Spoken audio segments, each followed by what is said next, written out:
This is a wheat cent.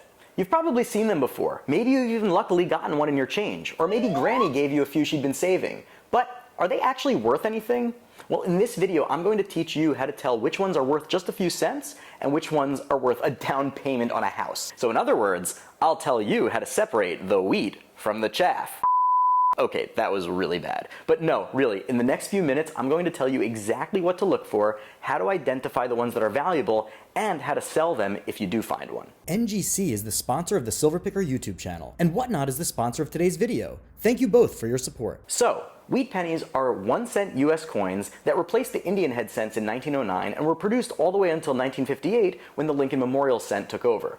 They were produced at 3 different mints: Philadelphia, Denver, and San Francisco, meaning that there are 3 different versions of each coin, one for each year, 1909 to 1958, and each mint marked P, D, and S. And this can impact the value dramatically. Most common date wheat cents are worth between 5 and 10 cents each. Not bad if you can buy them in bulk. I often buy them for 1.5 to 2.5 cents each, and then I flip them for 5 to 10 cents, and I usually sell them in lots on my Whatnot auctions. And if you don't know what Whatnot is, well, it's an amazing video auction app in which bidders and sellers come together in real time to buy and sell all sorts of cool collectibles. Obviously, I'm mostly into coins and precious metals, but they've got everything. I mean, if you collect it, it's on Whatnot. And if you use my link, whatnot.com/invite/silverpicker to download the app, you'll get $15 in Whatnot credit to spend on anything you want, whether at one of my auctions or anyone else's. But if you don't want to wait, I always have silver Walking Liberty $50 in my Whatnot store for just 15 bucks. So basically, you can use my link and boom, you've got yourself a free silver coin. But definitely make sure to use the credit soon because it does expire. Also, by the way, if you have your own bulk wheat cents or any other coins or collectibles that you want to sell, you can use my seller link, whatnot.com/invite/seller/silverpicker, and Whatnot will double your first sales up to 150 bucks. So if you sell $150 worth of coins or collectibles, they'll pay you $300. Not too shabby. But let's get back to wheat cents. Okay, so if common date wheat cents are worth just 5 to 10 cents each, and by the way, that's basically all the wheat cents from the 1930s through the 1950s, well, which ones are worth more than that? Well, that falls into 3 different categories: key dates, errors, and varieties. So key dates are the easiest to identify because you just need to know what dates and mint marks to look for. And if you find one, it's going to be worth a lot. Also, needless to say, condition is king. So the better the condition, the more valuable the coin. So this is a complete list of the most valuable key dates and semi-key dates. But let's take a look at a few of the most famous ones so you get a sense of their real value. This 1909 SVDB sold on eBay for a cool $1,000. And look, it's not even in that great shape. Easily the type of penny you could find in your change.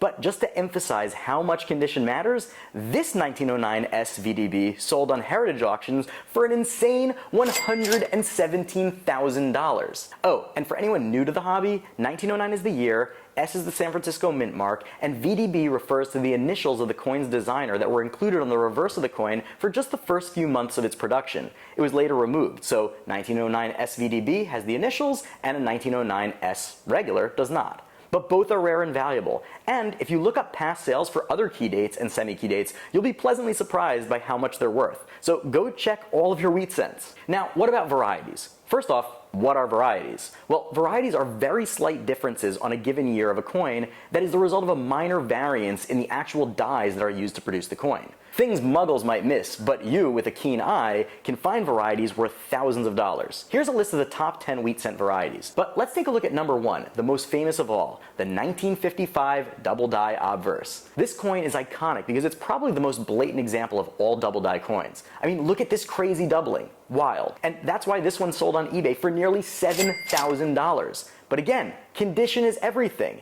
This one sold on heritage for nearly $60,000. But let's go to the last and most valuable category, which is error coins. Errors differ from varieties in that mint errors are big, noticeable mistakes that happen during the actual manufacturing process. So no, if you mangle a coin on your own, that's considered post-mint damage, and congrats, you've just destroyed any value that that coin had. Some errors are immediately obvious, like this double-struck 1957 cent. And because it's so unusual, it's sold for a nice $1,620. Not bad for a penny.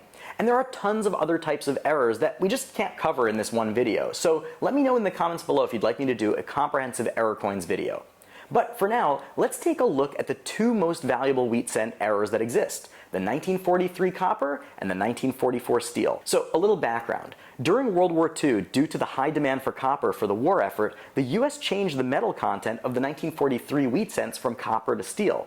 And you can still find 1943 steel cents for just a couple cents, honestly, at your local coin store.